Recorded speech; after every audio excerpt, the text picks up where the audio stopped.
Buenas a todos y bienvenidos a Aspectos de Automatización Industrial. En esta ocasión se va a hablar sobre las memorias, imagen de procesos y la asignación de los valores de entrada y salida de las distintas tarjetas a esas memorias. Como se vio en una entrega anterior, apenas comienza el ciclo autómata, las entradas que están configuradas en el PLC son asignadas a una memoria que se llama la memoria imagen de procesos, abreviada PAE. Por ejemplo, en este programa existen dos entradas, I2.0 y 6.4, ambas digitales, que son asignadas a los respectivos bits dentro de las PAA. Luego, a medida que el programa va avanzando, las salidas que se generen se van igualmente almacenando en la memoria PAA o memoria imagen de procesos de las salidas. Y finalmente, cuando culmina el ciclo autómata o el programa, esa información que se encuentra en la memoria imagen de proceso de las salidas es dirigida a las tarjetas de salida del PLC.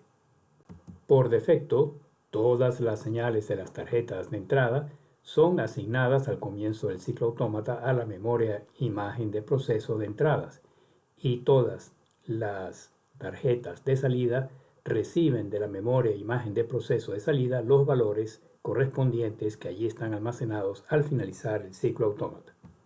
Sin embargo, esa memoria de entradas o salida tipo imagen se puede particionar mediante la configuración de hardware del PLC en hasta un máximo de 32 particiones, de manera tal que se puede luego a cada una de esas particiones asignar las tarjetas de entrada o de salida que se deseen.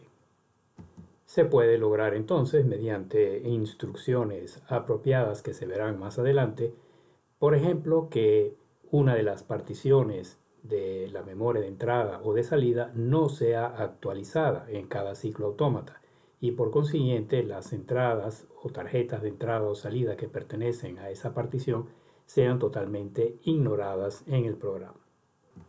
Veamos ahora aquí en Step 7, TIA Portal, un ejemplo de cómo se puede asignar a una determinada tarjeta de entrada o de salida una de las 32 posibles particiones de la memoria y luego mediante las instrucciones correspondientes controlar la adquisición o la actualización de los valores de esas entradas o salidas mediante el programa. Se tiene aquí la vista de dispositivos del PLC con sus 4 tarjetas. Por ejemplo, se marca aquí la primera tarjeta, que es una tarjeta de entradas digitales, y aquí al final, donde está direcciones de entrada y salida, se tiene estas dos características: bloque de organización, actualización automática, y memoria imagen de proceso, actualización automática. Lo mismo va a aparecer si se marca, por ejemplo, la siguiente tarjeta, que es de salidas digitales, o la siguiente entradas analógicas o las siguientes salidas analógicas. Pero el ejemplo se va a basar en la tarjeta de entradas digitales y lo mismo podría aplicar al resto de las tarjetas o cualquier otra tarjeta que se quiera colocar en el respectivo rack. Bien, se marca aquí abajo en la caja memoria imagen de proceso los 3 puntos y aquí están las 32 posibles particiones representadas por la nomenclatura MIPP1, MIPP2, etc. Se va a marcar, por ejemplo, para esta tarjeta de entradas digitales MIPP1 y se valida la caja. Con ello, la memoria imagen de proceso ahora va a estar particionada y esta tarjeta de entradas digitales está asignada a la partición MIPP1 y no se especifica ningún bloque de organización. Con ello, el control de adquisición de las entradas al principio del ciclo autómata queda a merced de las instrucciones del programa. Por lo tanto, es necesario ahora crear un código de programa mediante el cual se va a decidir si esta tarjeta en particular, que es la que está asignada a esta memoria imagen de proceso, su contenido va a actualizarse en cada ciclo autómata o va a ser ignorado por el programa. Se pueden asignar a esta partición MIPP1 otras tarjetas igualmente, pero por el momento se trabajará solamente con la tarjeta de entradas digitales en esta posición a efectos de la ilustración. Viene ahora la parte correspondiente al código de programa. Bien, aquí en bloques de programa se agrega un nuevo bloque, va a ser una función fc. Manualmente se le coloca la número 39 y el nombre se le puede colocar partición.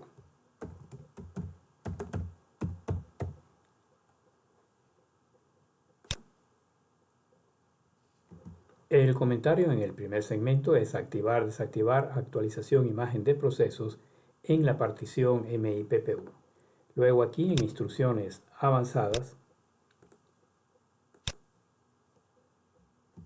se escoge el grupo memoria imagen de proceso y existen estas 4 instrucciones: actualizar imagen de proceso de entradas, actualizar imagen de procesos de salidas, sincronizar imagen de proceso de entradas o sincronizar memoria con imagen de proceso de salidas. Se va a ilustrar en esta ocasión la primera instrucción: actualizar imagen de proceso de entradas. Para ello se requiere aquí en la entrada part un tipo de datos PIP, que es partición imagen de procesos, y ese tipo de datos se suele crear en un data block. Entonces se agrega un nuevo bloque para agregar ese nuevo data block. DB, se puede escoger automáticamente el 15 y se le puede llamar igualmente partición. Se valida, el nombre existe, vamos a colocarle partición 1, se valida y en el bloque se agrega aquí una variable, por ejemplo partición -1, tipo de datos PIP, PIP, partición imagen de proceso y valor de arranque 1, porque se va a referir a la primera partición que fue la que se definió en el hardware del PLC. Se cierra el bloque y buen momento para guardar el proyecto y se vuelve a abrir el FC correspondiente. Las dos variables de salida, redval es una variable donde se produciría un código de error y fladdress una variable que indicaría el byte donde se encuentra ese código de error. Estas variables son de tipo word o de tipo entero y se pueden definir sin ningún problema aquí como variables temporales. Por ejemplo, variable temp1 de tipo word y variable temp2 de tipo word. No se van a necesitar en este momento, pero es necesario colocarlas. Entonces aquí en part se va a escoger el bloque de datos que se acaba de definir como partición 1 y dentro de ese bloque de datos partición 1 la única variable que existe es PIP. Luego aquí las variables temporales temp1 y temp2. Y en el enable del bloque se va a poner un contacto y se le puede asociar cualquiera de las variables que ya se han trabajado en otros programas. No hay ninguna importancia puesto que son variables de entrada. Por ejemplo, M30.5. Bien, cuando M30.5 esté activado, este bloque actualiza la imagen de proceso de entrada correspondiente a la primera partición y por lo tanto las entradas que están asignadas a esa partición, que es las entradas que corresponden a la primera tarjeta de entradas del rack, que es la tarjeta de entradas digitales, podrán ser actualizadas. Si el contacto está en 0, no serán actualizadas. Para probar eso, ahora en el segundo segmento se va a poner una de las entradas de esa tarjeta de entradas, por ejemplo la entrada 0.0, que si bien ya fue usada anteriormente en el programa de arranque y parada de un motor, se puede usar aquí sin ningún problema. Y no se puede dejar esto en blanco, hay que poner aquí una salida, una bobina o cualquier elemento. Y igualmente como se hizo con las variables temporales, se puede asignar aquí una variable temporal adicional, por ejemplo salida T, salida temporal, la cual va a ser en este caso tipo booleano. Bien, como esas señales no son de mayor importancia, se pueden por lo tanto definir como temporales. S de salida y aquí está. Bien, y ahora es cuestión de probar el programa. Lo único que para la entrada digital hay que hacer un forzado permanente, ya que esto no soporta la modificación normal que soportaría una marca. Bien, los pasos son los siguientes: guardar el proyecto, marcar PLC, simulador, validar la ventana, iniciar búsqueda, cargar,